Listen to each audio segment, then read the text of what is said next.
morning, students.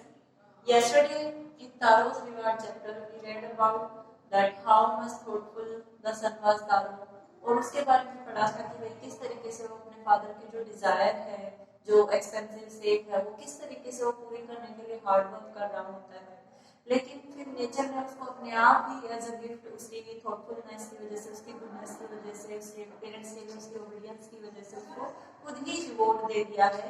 As a fountain उसको सेक मिल रहा है। लेकिन उसकी जो गुडनेस है, क्या लोग उसका फायदा उठाएंगे? उसके घर जो औरत आई थी जिसको उसने सेक पिलाया था, सारी स्टोरी भी वो उसको बता देता है कि किस तरीके से उसको एक मैजिकल फाउंटेन मिला था और जिसमें से उसे वो एक्सपेंसिव सेक मिला था। तो क्या वो उस स्टोरी को अपने तक रखेगी या उसको आगे फैलाएगी या फिर उसका लोग फायदा उठाना चाहेंगे, वो उसके बारे में आज हम पढ़ेंगे। So in the afternoon when the lady came, Taro offered the sake to her and he told all the story about the sake also. So the lady left the place in a hurry. होता है ना ladies के तो पेट में कोई बात बचती भी नहीं है, तो शाम तक ही उसने वो सारी बात पूरे विलेज में फैला दी और शाम तक उसके तारो के जो घर पे मतलब पूरा बहुत बड़ा जुलूस के रूप में लोग इकट्ठा हो गए उस सेक को टेस्ट करने के लिए। और जो उसका पिचर जो पोट था वो भरा हुआ था सेक से, वो 2 घंटे के अंदर ही क्या हो गया, खाली हो गया।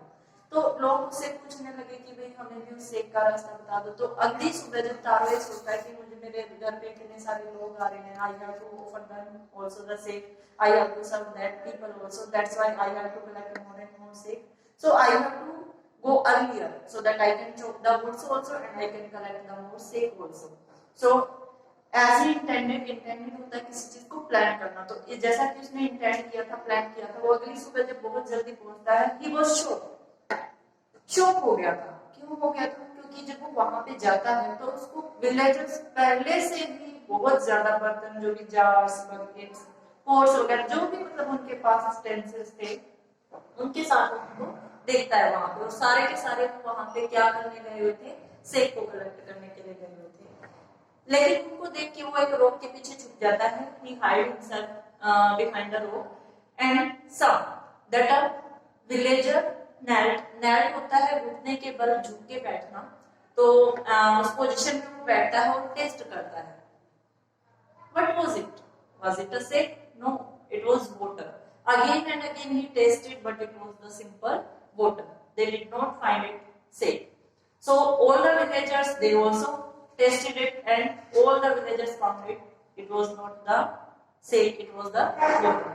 तो सारे के सारे गुस्सा हो जाते हैं, मटरिंग करने लग जाते हैं। मींस क्या होता है, बड़बड़ाना, एक तरीके से लीनिसी वर्ड्स में, अनक्लियर वर्ड्स में कुछ ना कुछ कहना कि Taro has made them fool and they have to drown Taro, Taro को इस झरने में ही लाकर डुबा देंगे। तो इस तरीके से एंग्री हो जाते हैं कि वो झूठी स्टोरी बना रहा है और हम सबको बेवकूफ बना रहा है, तो उसको क्या करेंगे, हम इस झरने में लाके डुबो देंगे।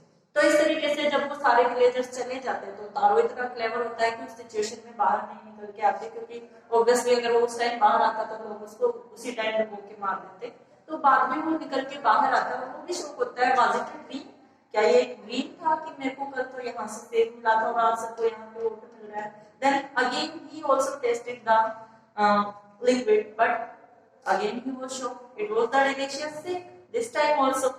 So it means that the nature has rewarded only Taro for his goodness with the delicious sake, not all the villagers, because all the villagers were very selfish. They did not want to serve anyone. They just want their selfishness. That's why the nature rewarded them.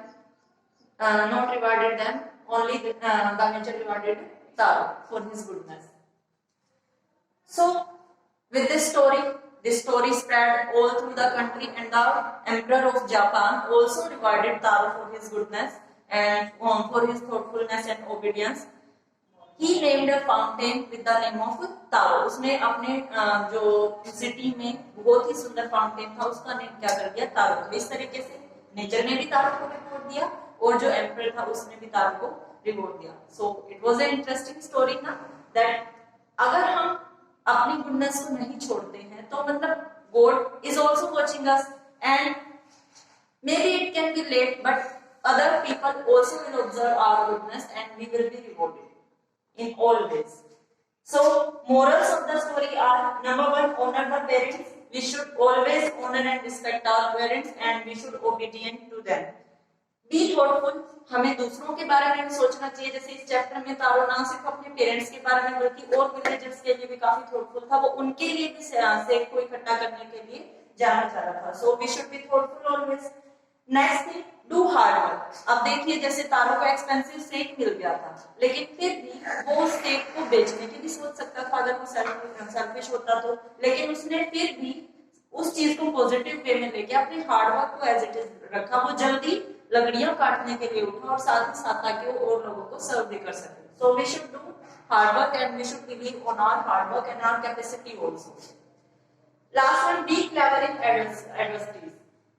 No matter how much good we are, लेकिन अगर हम good adverse situation में अपने आप को clever नहीं रखेंगे, उसको क्लेवरली फेस नहीं करेंगे, तो ऑब्वियसली हमें उस चीज का भुगतान करना ही पड़ेगा। अगर तारो अपने आप को लोग के पीछे हाइड नहीं करता, उनके सामने चला जाता, अपना पॉइंट ऑफ व्यू उनके सामने रखता, विलेजर्स के सामने, तो उसको उस टाइम डुबो देते, मार देते। सो फोर्थ थिंग दैट चाहे हम कितने भी गुड हों, चाहे हम किसी को कितना भी अच्छे से सर्व करें, ओबीडियंस करें, मतलब अपने अच्छे रास्ते पर हम चले, but we should be clever enough to face all the adversities of life.